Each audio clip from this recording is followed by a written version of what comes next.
जय हिंद, वंदे मातरम। दोस्तों, कुंदन एकेडमी के हिंदी ज्ञान यूट्यूब चैनल में आपका स्वागत है। दोस्तों, आज हम मध्य प्रदेश सामान्य ज्ञान में देखेंगे जिले व संभाग।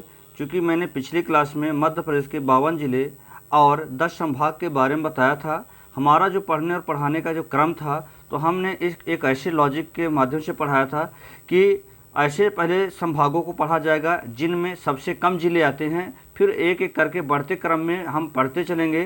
तो देखेंगे ये आपके ज़िले और संभाग हैं। यहाँ पास देख सकते हैं पूरे यहाँ ज़िले और संभाग दिख रहे हैं, लेकिन मैं जो पढ़ने का क्रम है यहाँ पास आपको दिखा रहा हूँ कि किस क्रम में पढ़ना है। तो देखेंगे सबसे पहले इस क्रम को पढ़ना था कि मध्य प्रदेश में 3 संभाग ऐसे हैं, चंबल संभाग, नर्मदापुरम संभाग और शहडोल संभाग, जिनमें 3-3 ही ज़िले आते हैं। मैंने पिछली क्लास में आपको पढ़ाया है। फिर इसके पश्चात देखेंगे जो चौथा संभाग है जिसमें 4 ही ज़िले आते हैं। तो ये ट्रिकी अप्रोच बन जाता है कि क्रम में देखेंगे चौथा संभाग हो गया और 4 ही ज़िले आते हैं। रीवा, सीधी, सतना, सिंगरौली जिला आता है। इसके पश्चात देखेंगे कि ग्वालियर संभाग आपका आता है 5वें नंबर में। चूँकि ग्वालियर संभाग में 5 ही ज़िले आते हैं, तो 5वें नंबर में हमने ग्वालियर को रखा। यहाँ देखेंगे ग्वालियर संभाग के ज़िले हैं ग्वालियर, गुना, श्योपुर, दतिया और शिवपुरी हो गया। इसके पश्चात देखेंगे भोपाल हो गया आपका। भोपाल संभाग में भी 5 ज़िले आते हैं। तो देखिएगा भोपाल, सीहोर, रायसेन, राजगढ़ और विदिशा जिला हो गए। इसी प्रकार देखेंगे ये सागर जिला हो गया। सागर संभाग में देखेंगे सागर संभाग में 6 ज़िले आते हैं। मतलब कहने का दोस्तों ये है कि एक क्रम से हम लोग इस प्रकार से क्रम में देख रहे हैं। इस क्रम में ये देखा जा रहा है कि क्रम में कहने का ऐसा ये है कि एक एक क्रम में बढ़ते क्रम में हम लोग देख रहे हैं। ठीक है, तो आगे देखिएगा जैसे यहाँ पर सागर में हमने देखा कि 6, फिर उसके बाद उज्जैन में 7 ज़िले आते हैं, यहाँ देखेंगे। फिर उसके पश्चात जो है तो इंदौर में 8। देखिए 7 ज़िलों के क्रम, पहले 6 ज़िलों का क्रम था, फिर 7 ज़िलों का क्रम आया, फिर 8 ज़िलों का, मतलब बढ़ते क्रम में जा रहे हैं। फिर आगे पर देखेंगे कि इंदौर में 8 ज़िले हो गए। इंदौर, धार, झाबुआ, अलीराजपुर, बड़वानी, खरगोन, खंडवा और बुरहानपुर। फिर इसके पश्चात देखेंगे जबलपुर संभाग में भी 8 ज़िले आते हैं। जबलपुर, कटनी, नरसिंहपुर, छिंदवाड़ा, सिवनी, डिंडोरी, मंडला और बालाघाट। इस प्रकार से देखेंगे दोस्तों, हमने टोटल यदि कहें तो ये 10 संभाग क्लियर कर दिया। तो ये 10 संभाग एक यहाँ पढ़ा है। इन 10 संभागों के यहाँ एक बार आप मैप के माध्यम से भी आप देख सकते हैं। यहाँ पास देखिएगा ये आपका चंबल संभाग हो गया, आपका ये जो है तो ग्वालियर संभाग हो गया, आपका ये सागर संभाग हो गया, ये रीवा संभाग हो गया, शहडोल संभाग हो गया, जबलपुर संभाग हो गया, भोपाल संभाग हो गया, उज्जैन संभाग हो गया, इंदौर संभाग हो गया, आपका ये नर्मदापुरम संभाग है और यहाँ पास देखेंगे जबलपुर संभाग तो है ही। इस प्रकार से 10 संभाग टोटल आपके मध्य प्रदेश के हो गए हैं। दोस्तों, आज इस कड़ी में आगे हम पढ़ने जा रहे हैं।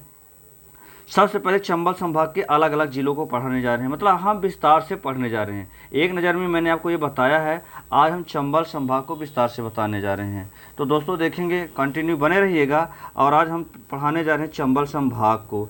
चंबल संभाग में देखेंगे कि आपको पता है कि चंबल संभाग में मुख्य रूप से 3 जिले आते हैं। ये देखिएगा एक नज़र में चंबल संभाग को यहाँ देख सकते हैं आप। देखेंगे यहाँ पास ये श्योपुर जिला है चंबल संभाग में, यहाँ मुरैना है और यहाँ भिंड जिला है दोस्तों।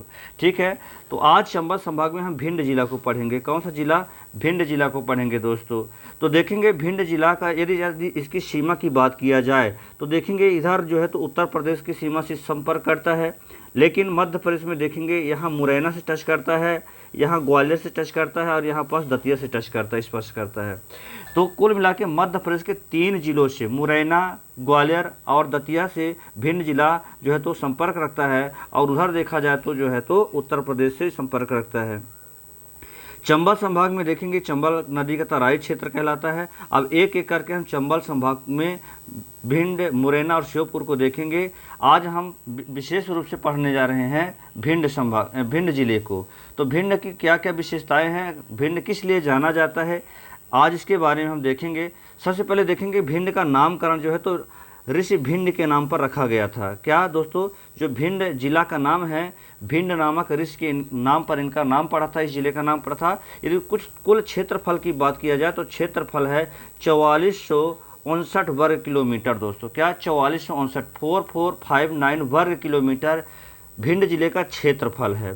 ठीक है, देखेंगे आगे क्षेत्रफल के पश्चात भिंड को बागियों का गढ़ महत्वपूर्ण है दोस्तों। यहाँ पास देखिएगा, यहाँ बताया जा रहा है कि भिंड को बागियों का गढ़ कहा जाता है या डकैतों की भूमि कहा जाता है। यहाँ आप देख सकते हैं क्योंकि आपको पता कि चंबल का जो तराई क्षेत्र है, चंबल नदी अपने मुहाने पर बिहड़ या खड्ड का निर्माण करती है और इस क्षेत्र के जो बागी हुआ करते थे या डकैत यहीं पनाह लिया करते थे। अतः भिंड जिला को मुख्य रूप से कहा जाए तो बागियों का गढ़ या डकैतों की भूमि कहा जाता है। महत्वपूर्ण है दोस्तों, यहाँ पास देखेंगे एक अगली लाइन बहुत महत्वपूर्ण ही आपको बताने जा रहे हैं। कौन सी लाइन है देखेंगे, अगली लाइन है पान सिंह तोमर के बारे में। पान सिंह तोमर मुख्य रूप से कहा जाए तो भिंड जिले के ही निवासी थे। तो आप देखिएगा पान सिंह तोमर की एक बहुत ही रोचक कहानी है, इनके ऊपर मूवी भी बनी है पान सिंह तोमर के नाम से। इरफान खान ने किरदार को निभाया है, पान सिंह तोमर का किरदार उन्होंने किया था। देखिएगा जो ये मूवी बनी थी इनके सत्य जीवन पर आधारित, कहें तो सत्य घटना पर आधारित है। पान सिंह प्रारंभ में एक आर्मी मैन होते हैं, इनके बारे में, इनके जीवन के बारे में बताया जाए। और ये आर्मी मैन के साथ साथ ये एक एथलीट भी थे, एक प्रसिद्ध खिलाड़ी भी थे, धावक थे ये। भारत को कई इन्होंने सम्मान भी दिलाया, कई मेडल भी इन्होंने दिलाया भारत को। पर इसके पश्चात क्या ऐसी बातें आई इनके जीवन में, कैसा क्या मोड़ आया कि पान सिंह तोमर जो एक देश प्रेमी था, एक सेनानी था और उसके पश्चात एक एथलीट भी था, लेकिन उसको हथियार उठाने पड़े, बागी बनना पड़ा। तो ऐसे क्या कारण थे दोस्तों, आप कमेंट बॉक्स में आप ज़रूर बताइएगा कि क्या कारण थे। फिर आगे इसके बारे में आपको ज़रूर बताऊंगा कहीं डिटेल से। पर आगे हम आपको भिंड जिलों को पढ़ने जा रहे हैं, तो आगे एक एक क्रम से हम सारे फैक्ट को हम पढ़ रहे हैं। आगे देखेंगे पान सिंह तोमर के पश्चात देखेंगे भिंड की गोहा तहसील बहुत महत्वपूर्ण है दोस्तों। मध्य प्रदेश का सबसे कम वर्षा वाला स्थान है, 55 सेंटीमीटर से भी कम वर्षा रिकॉर्ड किया गया है। दोस्तों आपको पता ही होगा ये भिंड या चंबल संभाग जो है तो मध्य भारत के पठार के अंतर्गत आता है और मध्य भारत का पठार भारत में सबसे कम वर्षा प्राप्त करने वाला पठार है। अतः यहाँ की भूमि क्या होती है, बंजर भूमि होती है, कहे तो कठोर यहाँ की भूमि होती है। वर्षा के चूँकि वर्षा से समान वितरण होता है और वर्षा के कारण यहाँ जो है तो वन भी जो है तो विरल वनस्पति का क्षेत्र है, यहाँ सघन वनस्पतियाँ नहीं पाई जाती हैं। अतः बारिश कम होती है, कुपोषण भी ज़्यादा फैलता है। तो मध्य प्रदेश का सबसे ज़्यादा कुपोषित जिला श्योपुर इसी संभाग में आता है। खैर अभी हम भिंड जिले को बता रहे हैं, तो भिंड के बारे में बता रहे हैं कि भिंड की गोहा तहसील मध्य प्रदेश का सबसे कम वर्षा वाला प्लेस है। ठीक है, फिर आगे देखिए कि यहाँ पास अगला फैक्ट है मध्य प्रदेश का, यहाँ कहें राज्य का दूसरा सूखा बंदरगाह है। राज्य का दूसरा सूखा बंदरगाह कौन है, मालनपुर भिंड है। देखेंगे दोस्तों आपको बताना कमेंट बॉक्स में कि राज्य का पहला सूखा बंदरगाह कौन सा है। तो आपको दोस्तों याद आ रहा होगा कि मध्य प्रदेश राज्य का पहला सूखा बंदरगाह पीथमपुर है दोस्तों, याद रखेंगे, जिसे भारत का डेट्रॉयट कहा जाता है। तो बहुत महत्वपूर्ण है, ऑटोमोबाइल्स कंपनियों के लिए जाना जाता है। पीथमपुर धार जिले में आता है। इसी प्रकार मध्य प्रदेश का दूसरा सूखा बंदरगाह है मालनपुर है, जो कि भिंड जिले के अंतर्गत आता है। तो ये महत्वपूर्ण फैक्ट दोस्तों याद रखेंगे। यहाँ पास आगे बताया जा रहा है मालनपुर के बारे में कि मालनपुर में इजराइल के सहयोग से लघु शस्त्र निर्माण इकाई स्थापित की गई है। जो कहें तो लघु विपंस बनाए जाते हैं, शस्त्र बनाए जाते हैं, यहाँ एक इकाई स्थापित की गई है मालनपुर में। तो मालनपुर भिंड का एक प्रसिद्ध औद्योगिक केंद्र है। आगे देखेंगे दोस्तों जनसंख्या की दृष्टि से मध्य प्रदेश की सबसे छोटी तहसील रौन महत्वपूर्ण है। यहाँ पर देखेंगे जनसंख्या की दृष्टि से मध्य प्रदेश का सबसे छोटा तहसील यदि बात किया जाए तो रौन तहसील है। ये भिंड जिले में ही अवस्थित है। क्या रौन तहसील मध्य प्रदेश की सबसे कम जनसंख्या वाली तहसील है, ये भिंड के रौन तहसील में आता है। आगे अगला फैक्ट देखेंगे भिंड के बारे में।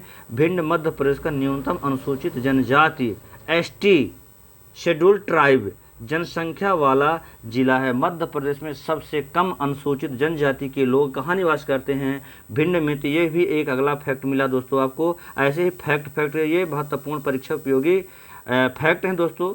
यदि इन फैक्टों को आप देखेंगे निरंतर हम सभी जिलों को संभाग सभी जिलों को हम पढ़ाएंगे। और यदि निरंतर आप वीडियो देखते रहेंगे तो बहुत सारे फैक्ट क्वेश्चन पाएंगे। और लगभग यहाँ मैं करंट भी चीज़ें अपडेट करता रहूँगा, आपको बताता रहूँगा, जो कि आपको आगामी Madhya Pradesh sub inspector, Madhya Pradesh police, Madhya Pradesh पटवारी और जो भी मध्य प्रदेश की उपयोगी परीक्षाएँ होंगी उसमें बहुत ही उपयोगी सिद्ध होगा आपके लिए। तो दोस्तों आगे चलते हैं। अगला फैक्ट है मध्य प्रदेश का सबसे कम लिंगानुपात वाला जिला। ये देखिएगा अपने आप में ये भी बहुत महत्वपूर्ण बात मिली है दोस्तों, सबसे कम लिंगानुपात वाला जिला भिंड है। देखेंगे लिंगानुपात दोस्तों क्या होता है। सबसे पहले यहाँ पास लिंगानुपात में बताऊंगा थोड़ा आपको कि प्रति 1000 पुरुषों में महिलाओं की संख्या को लिंगानुपात कहते हैं। लिंग का अनुपात मतलब पुरुष और स्त्री का अनुपात क्या है, तो 1000 पुरुषों में महिलाओं की संख्या को लिंगानुपात कहते हैं। देखेंगे मध्य प्रदेश का जो लिंगानुपात है 1000 पुरुषों में 943 महिलाएं पाई जाती हैं। तो यहाँ देखा जाए कि भिंड में मुख्य रूप से कहा जाए कि भिंड का लिंगानुपात कितना है, 1000 पुरुषों में। देखेंगे यहाँ पास 1000 पुरुषों में महिलाओं की संख्या कितनी है दोस्तों, महिलाओं की संख्या 837 है, जो कि बहुत ही कम है। मध्य प्रदेश में सबसे कम लिंगानुपात वाला जिला भिंड है, ये सबसे कम लिंगानुपात है दोस्तों, याद रखेंगे। फिर आगे चलते हैं अपन लोग देखेंगे भिंड की गोहा तहसील उत्तम किस्म की धान उत्पादन के लिए प्रसिद्ध है, इसलिए इसे धान का कटोरा भी कहते हैं। दोस्तों याद रखिएगा यहाँ धान का कटोरा, जैसे आपने सुना होगा कि भारत में धान का कटोरा छत्तीसगढ़ को कहा जाता है, लेकिन मध्य प्रदेश में धान का कटोरा बालाघाट को कहा जाता है। लेकिन यहाँ कन्फ्यूजन नहीं होना चाहिए दोस्तों, यहाँ स्पेशली कहा जा रहा है कि भिंड की गोहा तहसील में उत्तम किस्म की धान का उत्पादन होता है, इसलिए गोहा तहसील को धान का कटोरा कहा जाता है। ये तहसील की बात हो रही है, जिला की बात नहीं हो रही दोस्तों, मतलब एक छोटे सी एरिया की बात हो रही है कि यहाँ धान की उत्तम किस्म की खेती होती है, इसलिए इसे धान का कटोरा कहते हैं यहाँ भिंड में, ठीक है ना। आगे लिखा है धान की यहाँ काली मूछ किस्म की फसल का उत्पादन होता है। काली मूछ ये काली धान आती है और जिसमें मूछ आकार की कहे तो उसमें जो है तो रुआसे निकले रहते हैं, तो काली मूछ किस्म की फसल का यहाँ उत्पादन होता है। आगे देखेंगे दोस्तों भिंड का अगला फैक्ट है यहाँ रावतपुरा सरकार, जमधारा का रेणुका माता मंदिर, वन खंडेश्वर मंदिर आदि स्थित है। ये दोस्तों जो वन खंडेश्वर मंदिर है ये महाभारत कालीन मंदिर है, याद रखेंगे। जो वन खंडेश्वर मंदिर है, वन खंडेश्वर मंदिर ये ये आपका जो है तो महाभारत कालीन है। यहाँ देखेंगे वन खंडेश्वर मंदिर जो है महाभारत कालीन है, कहते हैं बहुत प्राचीन है और महाभारत काल से संबंध रखती है। तो इस प्रकार से देखेंगे एक एक भिंड के हम सभी फैक्ट को पढ़ रहे हैं। यहाँ पास देखेंगे लास्ट में बताया जा रहा है यहाँ पास कि वन रिपोर्ट 2021 के अनुसार मध्य प्रदेश में सर्वाधिक वन वृद्धि वाला जिला भिंड है। मध्य प्रदेश में सर्वाधिक वन वृद्धि वाला जिला कौन सा है, मतलब यदि कहें एक 2021 के सर्वे के अनुसार मध्य प्रदेश में सर्वाधिक वन वृद्धि, मध्य प्रदेश में सर्वाधिक वन वृद्धि जो है तो भिंड जिला में हुई है। तो आगे देखेंगे दोस्तों यहाँ पास हम आपको यहाँ मुख्य रूप से मैप के माध्यम से दिखाना चाह रहे हैं कि यहाँ आप देखेंगे चंबल संभाग हो गया, चंबल संभाग में श्योपुर हो गया, आपका ये मुरैना हो गया और भिंड हो गया। दोस्तों यहाँ कंटिन्यू बने रहेंगे।